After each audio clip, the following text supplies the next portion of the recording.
Əziz həmvətənlər, əziz bacılar və qardaşlar, böyük fəxarət və qürur hissi ilə bəyan edirəm ki, Şuşa şəhəri işğaldan azad edildi. Şuşa bizimdir, Qarabağ bizimdir. Bu münasibətlə bütün Azərbaycan xalqını ürəkdən təbrik edirəm. Bütün Şuşalıları ürəkdən təbrik edirəm. 28 il yarım işğal altında olan Şuşa azad edildi. Şuşa indi azaddır. Biz Şuşaya qayıtmışıq. Biz bu tarixi qələbəni döyüş meydanında qazandıq. 8 noyabr 2020-ci il Azərbaycan tarixində əbədi qalacaq. Bu tarix əbədi yaşayacaq. Bu bizim şanlı qələbəmizin, zəfərimizin günüdür. Və bu qələbəni biz döyüş meydanında qazandıq. Danışıqlar masası arxasında yox. Mən dəfələrlə demişəm, bütün bəyanatlara rəğmən ki, bu münaqişənin, Ermənistan-Azərbaycan Dağlı Qarabağ münaqişəsinin hərbi həlli yolları da vardır. Və bugün döyüş meydanında biz bunu sübut edirik. 30 ilə yaxın mənasız danışıqlar heç bir nəticəyə bizi yaxınlaşdırmadı. 30 ilə yaxın əzəli, tarixi torpaqlarımız işğal altında qaldı. Danışıqlar prosesində Ermənistan tərəfi sadəcə olaraq vaxt tutmaq istəyirdi. Sadəcə olaraq status quo-nu möhkəmləndirmək, əbədi etmək istəyir. Bu illər ərzində dəfələrlə Azərbaycana müxtəlif güc mərkəzlərindən göndərilən siqnallar bizi vəziyyətlə barışmağa sövq edir. Ancaq qətiyyət, cəsarət, siyasi iradə göstərərək Azərbaycan xalqının maraqlarına cavab verməyən heç bir razılaşmaya biz getmədik. Mən dəfələrlə bütün beynəlxalq kürsülərdən bəyan etmişdim ki, torpaqlarımızın, ərazi bütövlüyümüzün bərpa edilməsi bizim əsas vəzifəmizdir və biz bu vəzifəni icra edirik. Danışıqlar heç bir nəticə vermədi. Sadəcə olaraq bizim başımızı alladıldı. Sadəcə olaraq məsələni dondurmaq istəyi müşahidə olunurdu. Biz döyüş meydanında bu qələbəni qazandıq. Şəhidlər verərək bu qələbəni qazandıq. Allah bütün şəhidlərimizə rəhmət eləsin. Həm 1-ci Qarabağ, həm 2-ci Qarabağ, Vətən müharibəsi adlandırdığımız müharibədə şəhid olmuş bütün şəhidlərimizə Allahdan rəhmət diləyirəm. Onların yaxınlarına səbr diləyirəm. Yaralı soydaşlarımıza Allahdan şəfa diləyirəm. Biz xalqımızın, əskər zabitlərimizin canı, qanı bahasına torpaqlarımızı işğalçılardan azad edirik. İşğalçıları torpaqlarımızdan qovuruq və qovacağıq. 28 il yarım Şuşa işğal altındaydı. Şuşanın Azərbaycan tarixində xüsusi yeri vardır. Bu bizim qədim tarixi şəhərimizdir. Əsrlər boyu Azərbaycanlılar Şuşada yaşayıb, qurub, yaradıb. Şuşa nəinki Azərbaycanın, bütün Qafqazın incisidir. Ancaq mənfur düşmən Şuşanı işğal altında saxlamaqla bizim mədəni irsimizə böyük zərbə vurdu. Bizim tarixi abidələrimizi dağıtdı. Bizim məscidlərimizi dağıtdı, təhqir etdi. Biz indi Şuşaya qayıtmışıq. Bütün tarixi abidələrimizi bərpa edəcəyik. Bütün məscidləri bərpa edəcəyik. Yenə də 28 ildən sonra Şuşada azan səsi eşidiləcəkdir. Bir neçə il bundan əvvəl 2016-cı ilin aprel döyüşlərindən sonra işğaldan azad edilmiş Cocuq Mərcanlı qəsəbəsində məscidin, mənim göstərişimlə tikilmiş məscidin açılışında bəyan etmişdim ki, bu məscid Şuşa məscidinin bənzəridir. Ölçülərinə görə, memarlıq üslubuna görə eynidir. Və demişdim ki, gün gələcək, biz Şuşa şəhərində erməni vandalları tərəfindən dağıdılmış məscidlərimizi bərpa edəcək və bu gün gəlir. Bugün Azərbaycan bayrağı Şuşada dalğalanır. Bugün bütün Azərbaycan xalqı qürur hissi ilə bu xoş xəbəri qarşılayır. Biz güc topluyuruq. Məqsəd yönlü şəkildə, yorulmadan, bütün təzyiqlərə baxmayaraq güc topluyurduq və toplamışıq. İqtisadi güc. Əgər iqtisadi gücümüz olmasaydı, bu qələbəni əldə etmək mümkün olmazdı. İlk növbədə iqtisadi müstəqillik təmin edilməli idi və təmin edildi. Və bugün Azərbaycan iqtisadi cəhətdən heç kimdən asılı deyil. Heç bir ölkədən asılı deyil. Heç bir beynəlxalq maliyyə qurumundan asılı deyil. Müstəqilik. Və bu bizə imkan verdi ki, ölkəmizi inkişaf etdirək. Eyni zamanda ordumuzu gücləndirək. Biz ordumuz üçün lazım olan bütün hərbi texnikanı, silahları xarici bazarlardan alırıq. Əgər bizim iqtisadi imkanlarımız olmasaydı, necə biz bunları əldə edə bilərdik? Biz ölkə daxilində uğurlu siyasət apararaq, ölkəmizdə dünya üçün hesab edirəm ki, çox unikal inkişaf modelini yaratdıq. Daxildəki həmrəylik, milli birlik, vahid amal uğrunda bizim birləşməyimiz bizə əlavə güc verdi. İmkan vermədi ki, bəzi mənfur xarici idarələr öz çirkin planlarını Azərbaycanda keçirsinlər. Halbuki belə planlar var idi, belə cəhdlər var idi. Biz bu cəhdləri dəf elədik. Siyasi iradə göstərərək, birlik göstərərək, xalq olaraq, millət olaraq öz qürurumuzu müdafiə etdik. Öz müstəqil seçimimizi müdafiə etdik. Və sübut etdik ki, heç kim bizim işimizə qarışmasın və qarışa bilməz. Əgər bu birlik olmasaydı, milli həmrəylik olmasaydı, heç vaxt biz torpaqlarımızı işğalçılardan azad edə bilməzdik. Və bizə qarşı bu illər ərzində aparılan qara PR kampaniyası, qara yaxma, şərböhtən kampaniyasının da əsas məqsədi o idi ki, bizi əsas bizim vəzifəmizdən uzaqlaşdırsınlar ki, biz uzaqlaşaq, daxili problemlər içində boğulaq və işğal edilmiş torpaqlar əbədi işğalçıların əlində qalsın. Güclü siyasi iradə, xalq iqtidar birliyi bu planları da alt-üst etdi. Üçüncü qələbəmizin əsas amili beynəlxalq səviyyədəki uğurlarımızdır. Biz bütün dünyaya sübut etdik ki, Qarabağ əzəli Azərbaycan torpağıdır.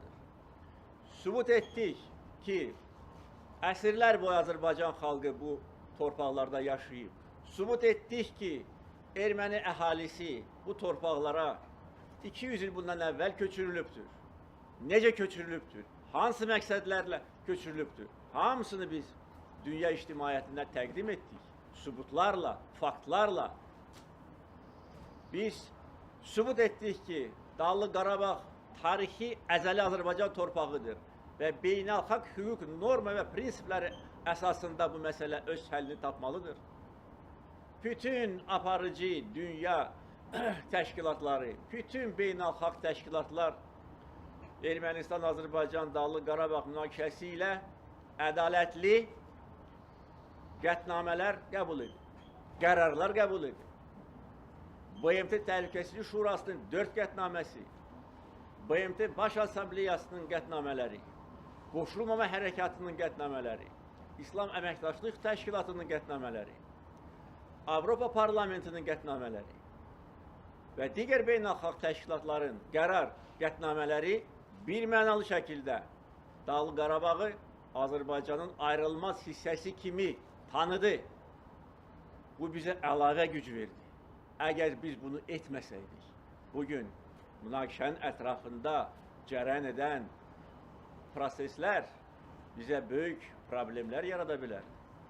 Biz bu illər ərzində bir çox ölkələrlə səmimi, işgüzar, qarşılıqlı, hörmət əsasında münasibətlər qura bildik.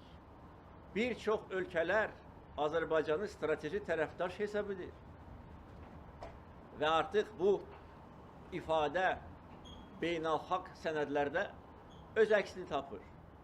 Biz bütün qonşu ölkələrlə səmimi, dostluq əsasında münasibətlər qura bildik.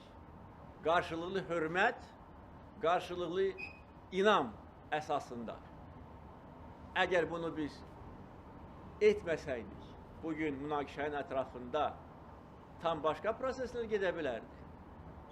Bizim əsas problemlərimiz Şuşa işğal altına düşəndə həm o idi ki, ordumuz yox idi. Rəhbərlik öz vəzifə borcunu yerinə yetirə bilmirdi. Və beynəlxalq müstəvidə Azərbaycan demək olar ki, bütün ölkələrlə münasibətləri gərginləşdirmişdir. Biz demək olar ki, təcrid edilmiş vəziyyətdəydik. Ancaq bugün Ermənistanı biz təcrid edilmiş vəziyyətə saldıq. Bizim transmilli layihələrimiz tamamilə regionda yeni mənzərə yarattı. Biz regionun enerji xəritəsini, nəqliyyat xəritəsini yenidən tərtib etdik. Bizim təşəbbüsümüzlə reallaşan layihələr təkcə bizim xalqımızın maraqlarını təmin etmir. Bir çox ölkələrin maraqlarını təmin edir. O cümlədən region ölkələrinin, qonşu ölkələrlə bizim həm iki tərəfli, həm üç tərəfli əməkdaşlıq formatlarımız vardır. Bütün bunlar Azərbaycanın beynəlxalq nüfuzunu böyük dərəcədə gücləndirdi. Əgər bu nailiyyətlər olmasaydı, problem dondurulmuş vəziyyətdə qala bilərdi. Və nəhayət və ilk növbədə ordu quruculuğu. Ordu quruculuğu dəfələrlə bu 17 il ərzində mənim işimin əsas hissəsi ordu quruculuğuna həsr edilmişdir. Ki biz necə ordumuzu gücləndirək? Ordumuzu ən müasir silahlarla təchiz etək. O da asan məsələ deyildi. O silahları almaq üçün təkcə maddi vəsait kifayət etmir. Eyni zamanda diplomatik, siyasi səylər göstərilməlidir. Və biz buna da nail olduq.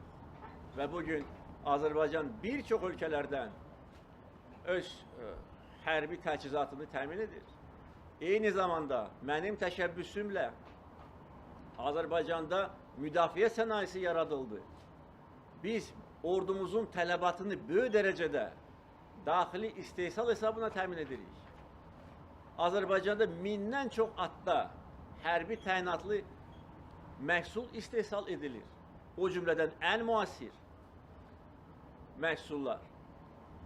Budur bizim fəaliyyətimiz.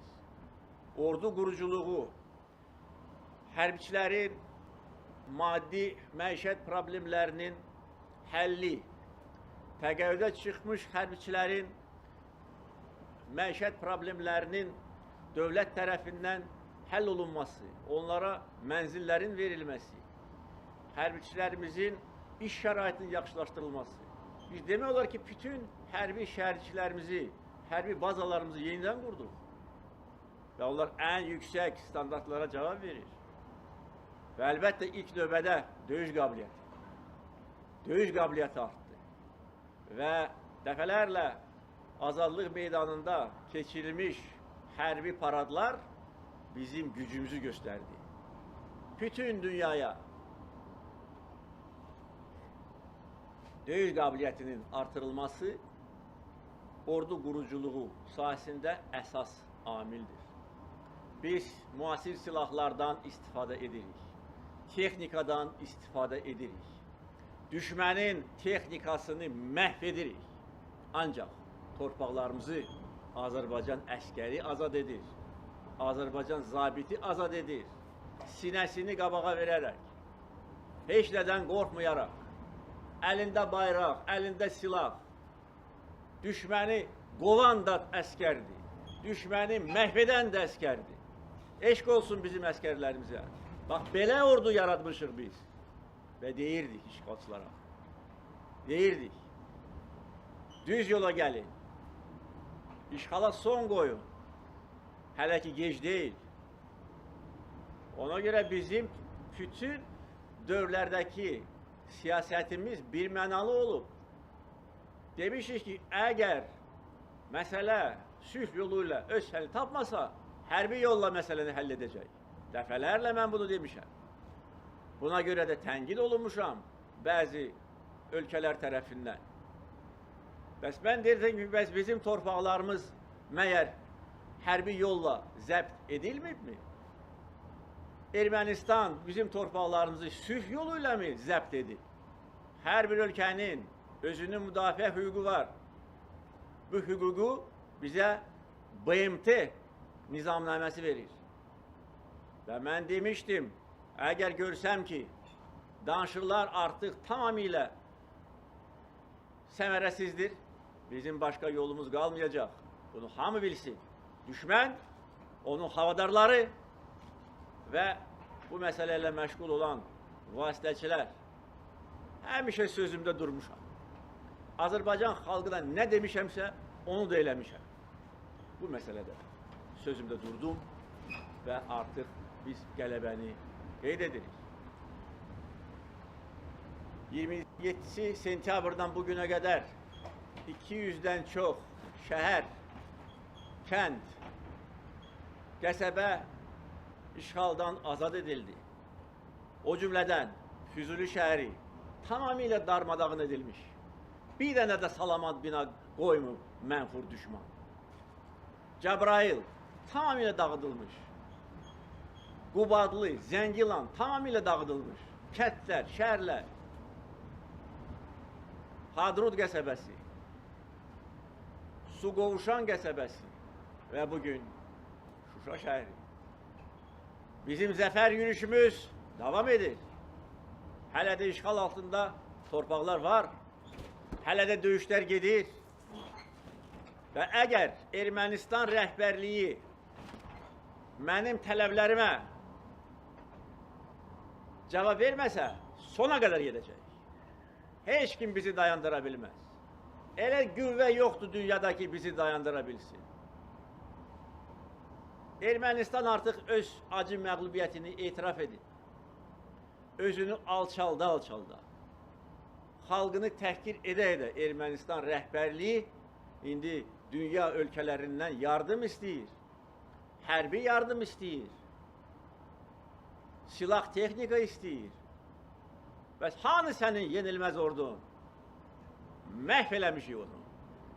Bütün onların sözləri, bütün onların bəyanatları mif idi, yalan. Yenilməz ordu Azərbaycan ordusudur. Döyüş meydanında göstərir. Tək başına düşməni torpaqlardan qovur. 30 il ərzində milyardlarla dollar xərclənib ora. İstehkamlar qurulub. Mühəndislik qurğular inşa edilib. Amma hamısını vurub dağıtmışıq. Mənəvi ruh, güc hesabına, birlik hesabına. Və bir də demək istəyirəm ki, bizim zəfər yürüşümüz davam edir. Bütün işğal edilmiş torpaqlardan düşmən qüvvələri çıxarılmalıdır. Bizim tələbimizdir və beynəlxalq norma və prinsiplər, beynəlxalq təşkilatların qərar qətnamələri bunu tələb edir. Əziz bacılar və qardaşlar, bugün bu müjdəni mən burada şəhidlər xiyabanında doğma xalqıma verirəm. Bu təsadüfi deyil, bu təbiidir. Bugün şəhidlərimizin ruhu qarşısında bir daha baş əyirəm. Bugün bəyan edirəm ki, şəhidlərimizin qanı yerdə qalmır.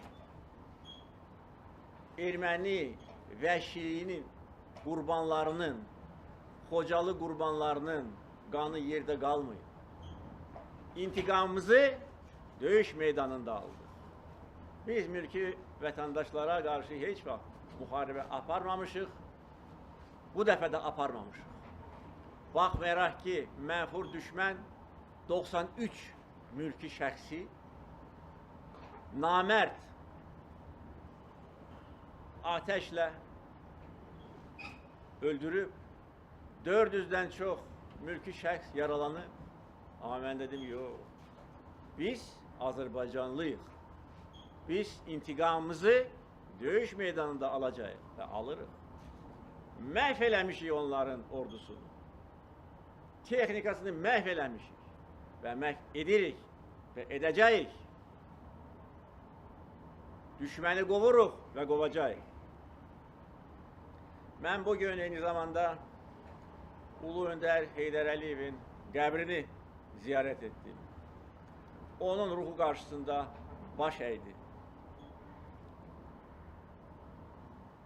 Ürəyimdə dedim ki, xoşbəxt adamam ki, ata vəsiyyətini yerinə yetirdi. Şuşanı azad etdik. Bu böyük qələbədir. Və şəhidlərimizin, Ulu Öndərin ruhu şaddır bugün. Gözün aydın olsun Azərbaycan. Gözün aydın olsun dünya Azərbaycanları. Mən bu günlərdə dünya Azərbaycanlarından və Azərbaycanda yaşayan insanlardan minlərlə məktub alıram. Hər gün minlərlə məktub. Sadəcə olaraq heyslənirəm ki, bütün bu məktubları oxuya bilmirəm. Sadəcə olaraq vaxt çatmır. Nə qədər gözəl sözlər, nə qədər böyük dəstək göstərilir. Bugün biz bir daha bütün dünyaya sübut edirik ki, biz böyük xalqıq. Biz məğrur xalqıq. Biz yenilməz xalqıq. Biz döyüş meydanında düşmənə yerini göstəririk. Bu günlərdə dəfələrlə Azərbaycan xalqına müraciət edərək yumruq göstərmişdim düşmənə. Yumruq göstərmişdim. Demişdim ki, bu yumruq elə belə yumruq deyil. Bu dəmir yumruqdur.